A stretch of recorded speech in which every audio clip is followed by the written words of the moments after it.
नमस्कार, जय हिंद, वंदे मातरम। दोस्तों, आप सभी का स्वागत है आपके अपने YouTube प्लेटफॉर्म राजस्थान क्लासेस पर। देखिए दोस्तों, आज हम बात करने वाले हैं भारत सामान्य ज्ञान, जिसके अंतर्गत बात करेंगे मध्यकालीन इतिहास। देखिए, मध्यकालीन इतिहास से संबंधित ऐसे महत्वपूर्ण प्रश्नों पर हम आज बात करने जा रहे हैं जो कि आपके एग्जाम की दृष्टि से वेरी इंपॉर्टेंट होने वाले हैं।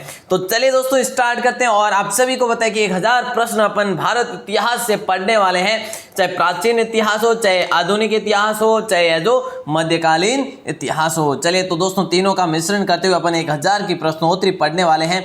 आप सभी प्यारे भाई बहनों से निवेदन रहेगा, इस क्लास को कंप्लीट जरूर देखेंगे तो यह जो बिल्कुल आपके काफ़ी ज़्यादा से ज़्यादा क्वेश्चन जो इंपॉर्टेंट से इंपॉर्टेंट क्वेश्चन जो है क्लियर होंगे।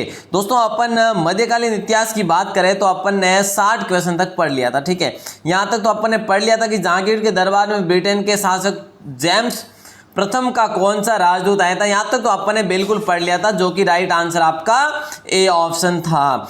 चलिए तो देखिए दोस्तों, आज का पहला क्वेश्चन हर भाई हर बहन जवाब देंगे, बहुत ही इंपॉर्टेंट क्वेश्चन होने वाले हैं।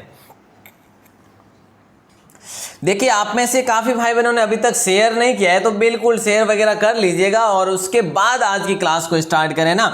मुगल काल में न्याय का सर्वोच्च अधिकारी कौन था प्यारे दोस्तों, ये आप सभी को बताना है। काजी अल कुजात नाम से था, या मनसबदार नाम से था, या काजी अल हजात नाम से था, या फिर जो है आपका इनमें से कोई नहीं होगा। तो प्यारे दोस्तों, इनमें से कोई नहीं, ये भी डी ऑप्शन होगा नहीं, सी भी नहीं होगा, बी भी नहीं होगा। राइट आंसर दोस्तों आपका ए ऑप्शन जाएगा, काजी अल कुजात। जो भी प्यारे भाई बहने बता रहे हैं, मुगल काल में दोस्तों न्याय का सर्वोच्च अधिकारी कौन था, काजी अल कुजात था। चलिए ये याद रखेंगे, ध्यान रखेंगे, आगे बढ़ेंगे दोस्तों। और कल के प्रश्न जो आपको एक प्रश्न दिया था उसकी लिस्ट अपन बाद में देखेंगे, किन किन का नाम आया, जिन्होंने सबसे पहले बताया। और दूसरी बात, आज भी आपके लिए नया क्वेश्चन लेकर आया हूँ, ठीक है ना। चलिए लास्ट तक बने रहेंगे तो ये जो आपको नया क्वेश्चन देखने को मिलेगा। और दोस्तों, नंबर 62 आपसे ये पूछा जा रहा है, जहांगीर के दरबार में ब्रिटेन के शासक जेम्स प्रथम का कौन सा राजदूत आया था। दोस्तों, जहांगीर के दरबार में देखिए दोस्तों, कहीं ना कहीं ये क्वेश्चन आपके लिए रिपीटेड हो रहा है, मतलब कि उल्टा सीधा जैसे भी करो रिपीट तो हो ही रहा है। तो राइट आंसर आप सभी भाई बहनों का ए ऑप्शन ही होगा। बहुत सिंपल क्वेश्चन है। और जहांगीर के दरबार में थॉमस रो को जेम्स प्रथम ने भेजा था, जो कि किस दृष्टि से व्यापारिक अनुमति लेने में ये सफल भी रहा था, और व्यापारिक अनुमति के लिए ही इसे भेजा था। और दोस्तों ये सफल रहा था। चलिए अब हम अगले क्वेश्चन को देखने वाले हैं। देखिएगा, मुगल शासक मोहम्मद शाह को किस नाम से जाना जाता है। प्यारे दोस्तों, जल्दी से आंसर देंगे। मुगल शासक मोहम्मद शाह को किस नाम से जाना जाता है, शाह बेखबर, या रंगीला, या पागल बादशाह, या इनमें से कोई नहीं। तो दोस्तों यहाँ पे आपका राइट आंसर बी ऑप्शन जाएगा। जो भी प्यारे भाई बने रंगीला बता रहे हैं उन सभी का राइट होगा, ठीक है। मोहम्मद शाह को क्या कहा जाता, दूसरे नाम से क्या नाम से जाना जाता है, रंगीला नाम से जाना। दोस्तों हर एक चीज़ को यहाँ पे क्लियर कर लेना, याद रख लेना। नंबर 64 भी आपके स्क्रीन पे राइट आंसर देखिए। मुगल राजा शाह आलम द्वितीय का असली नाम क्या था। दोस्तों देखिए, यहाँ पे हम कहीं ना कहीं जो है इतने सारे क्वेश्चन पढ़ेंगे, हर एक टॉपिक यहाँ पे क्लियर हो जाएगा आपका, हर एक चैप्टर आपका क्लियर हो जाएगा।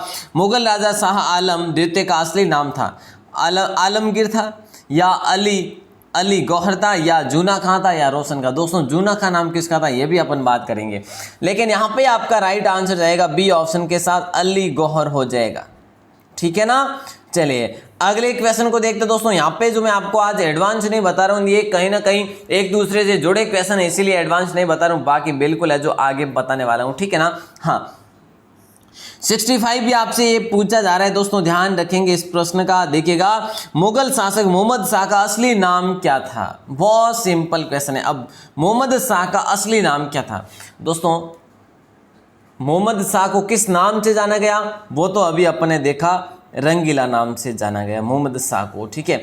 इनके असली नाम की बात करें प्यारे दोस्तों, तो इनका असली नाम था रोशन अख्तर। ए ऑप्शन कौन कौन बता रहे हैं, बिल्कुल बहुत बढ़िया, अच्छी बात है, अख्तर हो जाएगा राइट आंसर, ठीक है ना। चलिए ए ऑप्शन बिल्कुल करेक्ट होगा। अब हम आगे बढ़ेंगे। नंबर 66 आपके स्क्रीन पे, अल्लाही दरवाजा किसने बनाया। देखिए दोस्तों, मैं आपको बता चुका हूं कि जिन मुगल शासकों ने इमारतें बनाई उसके बारे में आपको एक वीडियो देने वाला हूं। दरवाजे, इमारतें जो भी है ना, वो मैं आपको वीडियो देने वाला हूँ, वो भी आप लिख लेना, टाइप कर लेना, ताकि आपके लिए संग्रहण बना रहे। देखेगा अल्लाही दरवाजा को किसने बनाया? कुतुबुद्दीन ऐबक ने बनाया क्या? नहीं प्यारे दोस्तों। तो अलाउद्दीन खिलजी ने, बिल्कुल जनाब, बी ऑप्शन राइट होगा। अलाउद्दीन खिलजी ने अल्लाही दरवाजे का निर्माण करवाया था। दोस्तों ये अपन पढ़ चुके हैं, इस क्वेश्चन को तो पढ़ भी चुके हैं दोस्तों, है ना। चलिए नंबर 67 भी आपके स्क्रीन पे राइट आंसर। जल्दी से बताएंगे, बीजापुर सल्तनत की स्थापना किसने की थी? दोस्तों क्या पूछा जा रहा है? बीजापुर सल्तनत की स्थापना किसने की थी? यूसुफ आदिल शाह ने की, या मुराद द्वितीय ने की, या महमूद द्वितीय ने, या इनमें से कोई नहीं? तो प्यारे दोस्तों यूसुफ आदिल शाह ए ऑप्शन में है, तो करेक्ट आंसर हो जाएगा। बीजापुर सल्तनत की स्थापना यूसुफ आदिल शाह ने की दोस्तों। चलिए ये भी हो गया आपका। अगले क्वेश्चन को देखते हैं दोस्तों। अगला क्वेश्चन एक इंपॉर्टेंट क्वेश्चन आपकी स्क्रीन पे हर भाई हर बहन का बनता है, क्योंकि बहुत सिंपल क्वेश्चन है। बाबरनामा मूल रूप से किस भाषा में थी दोस्तों? अब यहाँ पे एक और क्वेश्चन बनता है, बाबरनामा लिखी किसने थी? ये सवाल बनता है ना, बाबरनामा किसने लिखी थी? तो दोस्तों ये बाबरनामा लिखी थी आपके बाबर ने। किसी ने? बाबर ने ही लिखी थी ये बाबरनामा की रचना बाबर ने की, और यह मूल रूप से सगताई भाषा में है दोस्तों। बी ऑप्शन आपका राइट आंसर जाएगा, ठीक है ना, सगताई भाषा में दोस्तों। और है ना, इसका अबुल फजल ने फारसी में तुजुक के बाबरी नाम से अनुवाद किया। लो साहब, अब आपको प्रश्न पूछा जाता है कि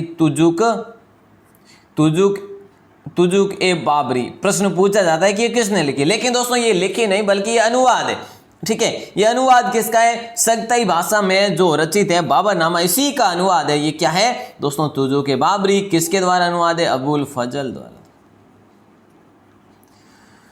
चलिए प्यारे दोस्तों आगे बढ़ते हैं जल्दी से, और अगला क्वेश्चन आपके स्क्रीन पे आ चुका है। ये क्वेश्चन मंडरा रहा है, क्या मंगोलों के सबसे ज्यादा आक्रमण किसके काल में हुए? प्यारे दोस्तों इल्तुतमिश के काल में, या बलबन, या अलाउद्दीन खिलजी, या जलालुद्दीन फिरोज? देखिए दोस्तों यहाँ पे पूछा जा रहा है मंगोलों के सबसे ज़्यादा आक्रमण हुए अलाउद्दीन खिलजी के समय दोस्तों, ठीक है।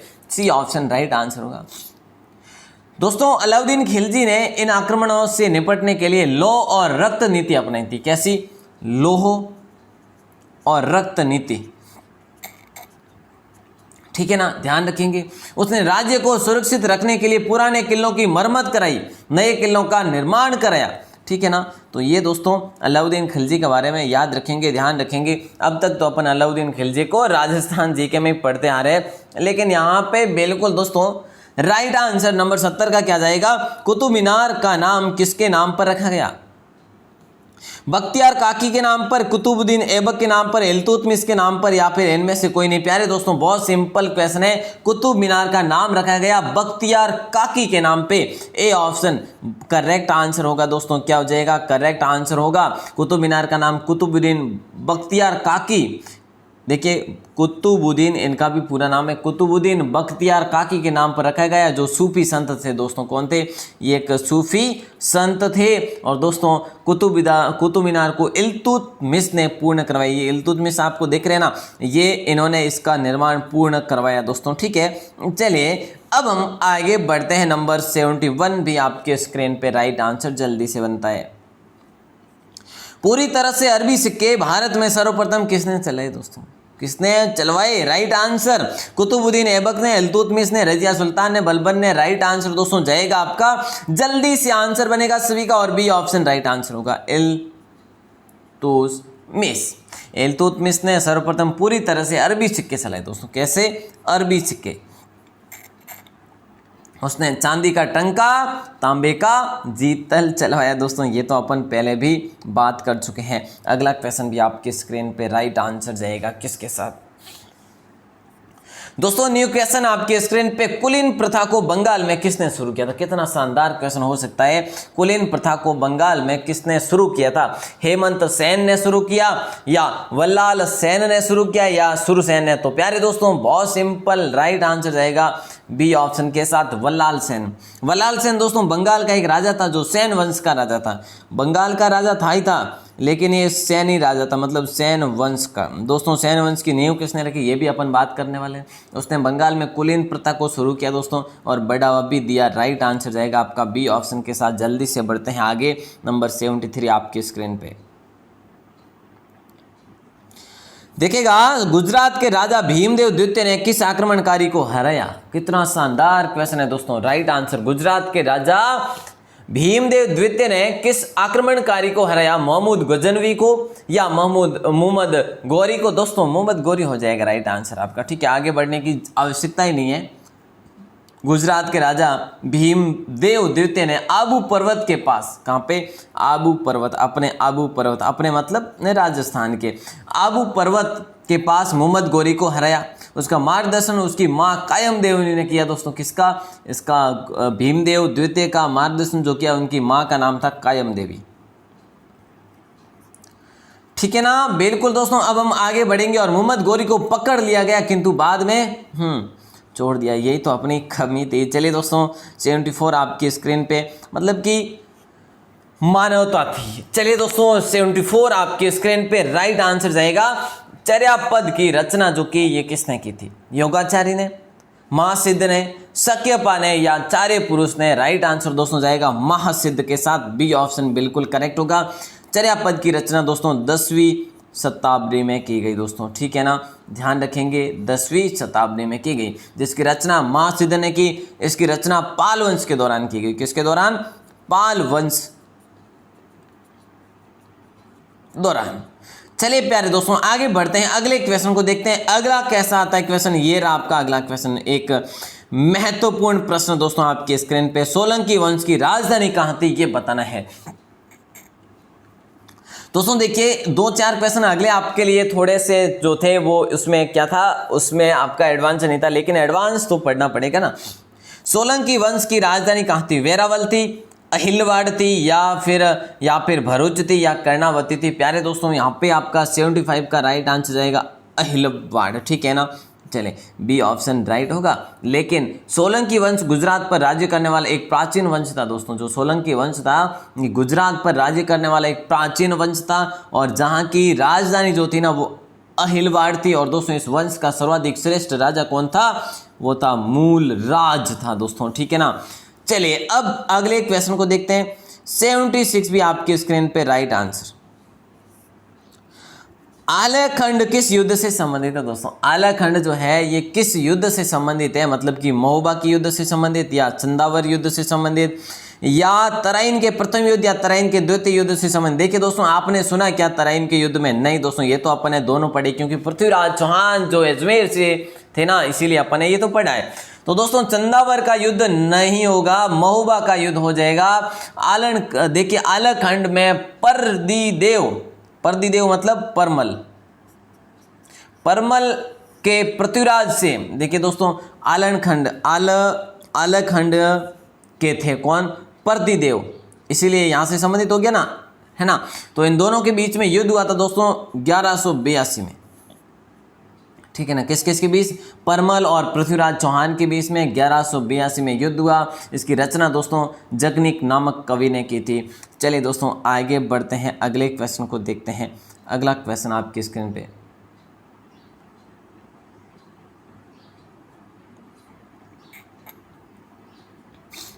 देखिए दोस्तों, आलाखंड जो मैंने आपको बताया, आप समझे क्या? आलाखंड जो है ना ये एक रचना है। ठीक है ना, रचना है। आलाखंड क्या है? एक रचना है। इसके अंतर्गत जो है युद्ध के बारे में बताया है। महोबा का युद्ध इस रचना के अंतर्गत बताया हुआ है। समझ गए ना? 1182 में जो युद्ध हुआ था महोबा का युद्ध पृथ्वीराज चौहान और परमल के बीच में, उसकी वर्णन जो पूरा किसमें? वो आलाखंड में। इसकी दोस्तों रचना किसने की थी? जगनिक कवि ने की थी। चलिए अब समझ गए होंगे आप सभी भाई बहने। आगे बढ़ते हैं, नंबर 77 आपके स्क्रीन पे राइट आंसर। 725 ईस्वी में अरब आक्रमणकारियों द्वारा नष्ट हो जाने के बाद दोबारा सोमनाथ मंदिर को किसने बनवाया था दोस्तों?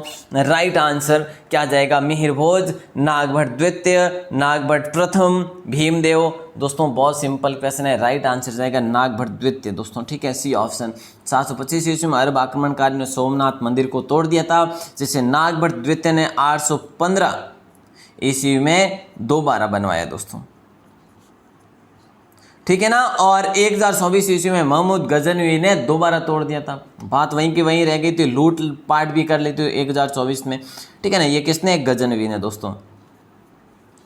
चलिए दोस्तों, अब हम आगे बढ़ते हैं, अगले क्वेश्चन को देखते हैं। नंबर 78 आपके स्क्रीन पे। राइट आंसर, राजपूतों ने किस अरब आक्रमणकारियों की सेना को हरा दिया था? इनमें से अल जुनैद की सेना को, या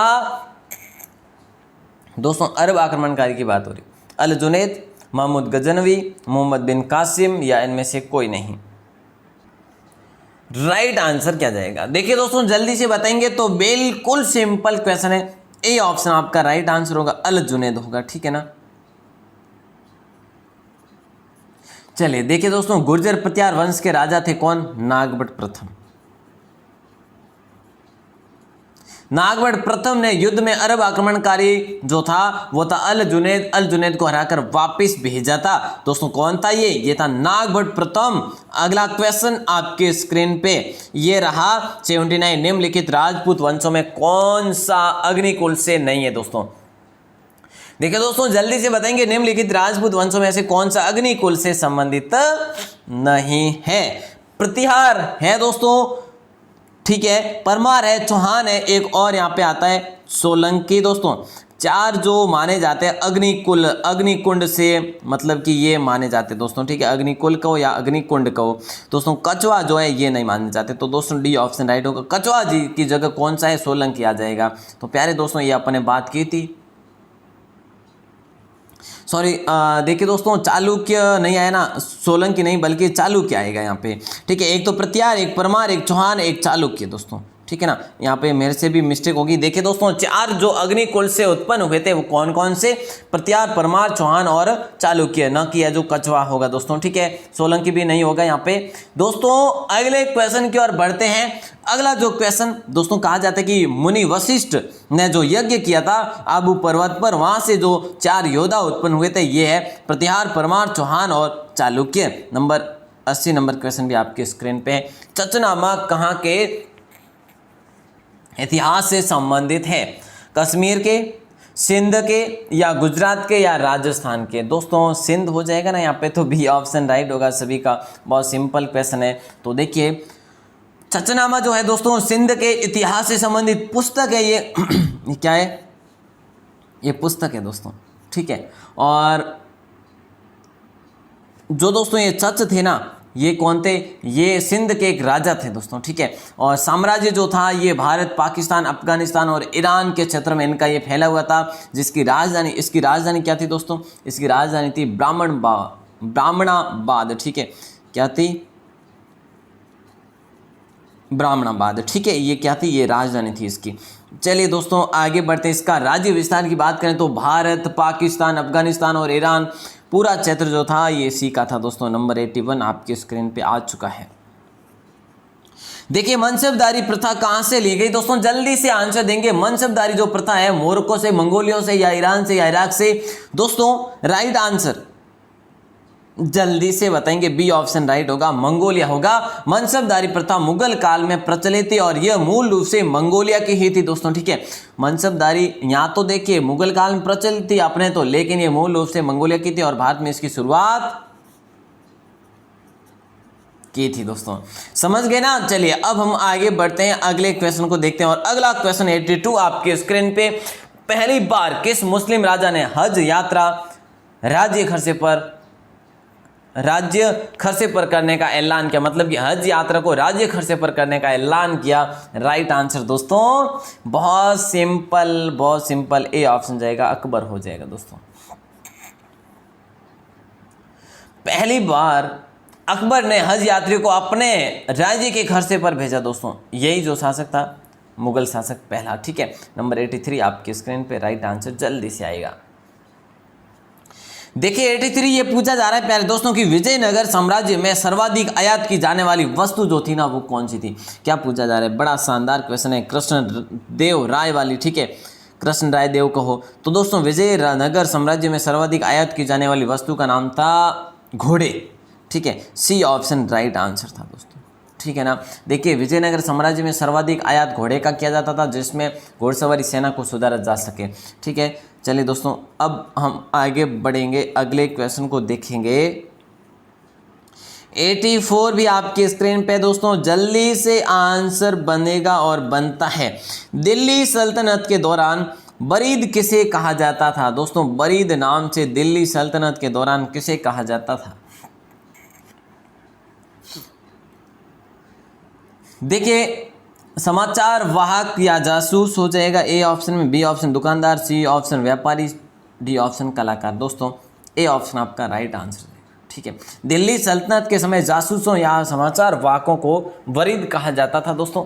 चलिए ए ऑप्शन आपका राइट होगा। नंबर 85 आपके स्क्रीन पे राइट आंसर जल्दी से बताएंगे। फिरोज शाह तुगलक ने किस पुस्तक की रचना की थी? इनमें से कौन सी पुस्तक की रचना जो है फिरोज शाह तुगलक ने की थी दोस्तों? फुतुहत ए, देखिए फुतुहात ए फिरोज शाही, या तारीख ए फिरोज शाही, या फिर जो है किताब ए फिरोज शाही। तो प्यारे दोस्तों फिरोज शाह तुगलक ने की थी आपके फुतुहात ए फिरोज शाही। ए ऑप्शन राइट आंसर जाएगा। चलिए अब हम आगे बढ़ते दोस्तों बिना टाइम वेस्ट किए। आपका अगला क्वेश्चन, किसानों पर सिंचाई कर किसने लगाया था दोस्तों? किसानों पर सिंचाई कर जो लगाया था ये किसने लगाया था? मोहम्मद बिन तुगलक ने, फिरोज शाह तुगलक ने, अलाउद्दीन खिलजी ने। राइट आंसर किसके साथ जाएगा दोस्तों? बी ऑप्शन आपका सही जवाब होगा, फिरोज शाह तुगलक दोस्तों, ठीक है। बिल्कुल सिंपल क्वेश्चन है दोस्तों। और फिरोज शाह तुगलक जो है तुगलक वंश का एक राजा था, इसने सिंचाई नामक नया कर है जो लगाया दोस्तों। अब हम आगे बढ़ेंगे, अगले क्वेश्चन को देखेंगे, नंबर 87। दोस्तों देखिएगा क्वेश्चन थोड़ा सा बड़ा हो सकता है और आपके लिए नए क्वेश्चन होंगे। मैं मानता हूं कि ये जो आपके लिए नए क्वेश्चन आपको नहीं आ रहे, लेकिन दोस्तों पढ़ेंगे तब क्लियर होंगे ना। पढ़ेंगे कहां से कैसे क्लियर करेंगे? तो वो ही बात है कि आप पढ़ेंगे तो ही है जो आपके क्लियर होने वाले हैं। प्रश्नों को ध्यान से पढ़ेंगे, दोबारा नहीं पढ़ेंगे। अरबों के सिंध आक्रमण के दौरान, क्या अरबों के सिंध आक्रमण के दौरान बहुत से हिंदुओं का जबरन धर्मांतरण किया गया? वो किसके अधिकार से वापस हिंदू धर्म में आए दोस्तों? मतलब जबरन जो धर्मांतरण किया गया हिंदुओं का, वो फिर वापस जो है किसके अधिकार से वापस आए? याज्ञवल्क्य स्मृति से, या पराशर स्मृति से, या देवल स्मृति से, या व्यास स्मृति से? राइट आंसर दोस्तों देवल स्मृति से दोस्तों, ठीक है। मोहम्मद बिन कासिम ने 722 ईस्वी में सिंध पर आक्रमण किया दोस्तों। किसने? मोहम्मद बिन कासिम ने दोस्तों, ठीक है। और ये कासिम ने कब किया? 712 में। कहाँ पे किया? सिंध पर आक्रमण किया दोस्तों, ठीक है। चलिए ये हो गया। तब वहां के कई हिंदुओं का इस्लाम में धर्म परिवर्तन किया गया। फिर देवल ऋषि ने दोस्तों, देखिए दोस्तों देवल ऋषि ने उनका शुद्धिकरण कराया और उन्हें वापस हिंदू बनाया, देवल ऋषि ने। चलिए दोस्तों इन्हें स्मृति के रूप में भी जाना जाता। चलिए दोस्तों अब हम आगे बढ़ेंगे, अगले क्वेश्चन को देखते हैं, नंबर 88 आपके स्क्रीन पे। दोस्तों जल्दी आंसर बनेगा। मुगल राज्य में काजी अल कुजात कौन था दोस्तों? लो जनाब लो, मुगल राज्य में काजी अल कुजात जो था वो कौन था? ये क्वेश्चन आपका रिपीटेड, भले किसी प्रकार से हो जाए, क्वेश्चन आपका क्या हो रहा है? रिपीटेड हो रहा है दोस्तों। पता है ना वित्त मंत्रालय का प्रमुख तो होगा नहीं, अभी अभी अपने बात की, राजस्व का सर्वोच्च अधिकारी भी नहीं होगा, न्याय का सर्वोच्च अधिकारी हो जाएगा। D C option right answer होगा। मुगल राज्य में काजी अल कुजात न्याय का सर्वोच्च अधिकारी, ये तो अपने मतलब प्रश्न के रूप में पढ़ा, ये विकल्प था भाई, लेकिन अब है जो ये उल्टा सीधा हो गया। नंबर 89 आपकी स्क्रीन पे देखिएगा दोस्तों। बीजापुर के आदिल शाह वंश के सेनापति अफजल खान का असली नाम जो था वो क्या था? बीजापुर के आदिल शाह वंश के सेनापति अफजल खान का असली नाम जो था ना वो क्या था? अब्दुल भट्टरी था क्या हो सकता है? बिल्कुल दोस्तों हो सकता नहीं है, बिल्कुल श्योर है, ये नहीं है बाकी के। तो दोस्तों ए ऑप्शन आपका राइट आंसर जाएगा। अफजल खान बीजापुर के आदिल शाह वंश का सेनापति था जिसे शिवाजी ने मार दिया था। क्या कर दिया था? मार दिया था। चलिए दोस्तों लास्ट क्वेश्चन, किसने मारा था? शिवाजी ने। दोस्तों लास्ट क्वेश्चन आपकी स्क्रीन पे, राइट आंसर दीन ए इलाही कब चलाया गया दोस्तों? दीन ए इलाही कब चलाया गया? 1570 में, 75 में, 83 में, या फिर 82 में? राइट आंसर दोस्तों 1582 हो जाएगा, ठीक है। क्या हो जाएगा? 1582, डी ऑप्शन सही आंसर होगा। अकबर ने दीन ए इलाही नामक अलग धर्म चलाया था दोस्तों। अब दीन ए इलाही किसने चलाया दोस्तों? अकबर ने चलाया। क्या था ये? एक तरह का अलग से धर्म था। ये कब चलाया? 1582 में। ठीक है, हो गया क्लियर। अब देखिए दोस्तों आगे बढ़ते हैं, कल की लिस्ट देखते हैं और उम्मीद करता हूं आज की क्लास आपके लिए बेहतरीन रही होगी। और कल जिन भी प्यारे भाई, कल का मतलब कल तो आपके लिए लिस्ट आई नहीं थी, 2 दिन पहले आई थी, ठीक है। अजबगढ़ दुर्ग जो है किस जिले में है, तो दोस्तों ये अलवर में है, अजब सिंह के द्वारा बनाया गया है दोस्तों, ठीक है ना। जैसे कि अब कल के प्रश्न को सबसे पहले आंसर देने वाले भैया बहनों की लिस्ट जो है, संतोष चौधरी, खुशबू शर्मा, खायली राम गुर्जर, मोनिका बिजारनिया, मेहरा नंबर 5 तक हो गए। नंबर 6 में आई है राजेंद्र केवी और पूजा कंवर, पूजा मीना, मानाराम भील, परमेश्वर लोढ़ा। सभी प्यारे भाई बहनों ने यहाँ पे बढ़ चढ़ के भाग लिया। आप सभी की ये टॉप 10 की लिस्ट है, बिल्कुल स्क्रीनशॉट जो भी प्यारे भाई बहनें लेना चाहिए ले सकते हैं। और दोस्तों आज भी एक्टिव रहेंगे, सभी प्यारे भाई बहनें आज भी एक्टिव रहेंगे। आज एक शानदार क्वेश्चन आपके लिए मैं लेके आया हूँ, उसका जवाब भी आपको देना है, ठीक है। देखिए टॉप 10 की लिस्ट है, ठीक है, और सभी का नाम तो नहीं आता, कैसे आएगा। देखिए आप भाई बहन 40-50 लाइव रहते तो आप ऐसे काफ़ी बता देते, तो उनका सबका नाम तो मुश्किल है। लेकिन जो भी प्यारे भाई बहन सही आंसर देते हैं, डेली एक्टिव रहते हैं, तो बिल्कुल श्योर कह सकता हूं कि आपका नाम भी लिस्ट में आएगा। और दोस्तों एक बात और, आप भाई बहन कोई ऐसे भी है जो कंटिन्यू मेरे साथ 9 बजे और सुबह 9 बजे शाम को 9 बजे नहीं रहते, तो दोस्तों आपसे निवेदन ही है, आधा घंटा निकाल लेंगे तो आपके लिए मैं कर रहा हूँ, ठीक है। और लाइव में, लाइव का आनंद लाइव है साहब। चलिए तो लाइव जुड़ने की कोशिश करें आप सभी। और आज का क्वेश्चन ऑफ द डे ये रहा आपकी स्क्रीन पे, हाड़ी रानी का कुंड किस जिले में स्थित है, ये बताने आप सभी को। देखिएगा आज का एक महत्वपूर्ण प्रश्न जो है, हाड़ी रानी का कुंड जो है ये कौन से जिले में स्थित है प्यारे दोस्तों।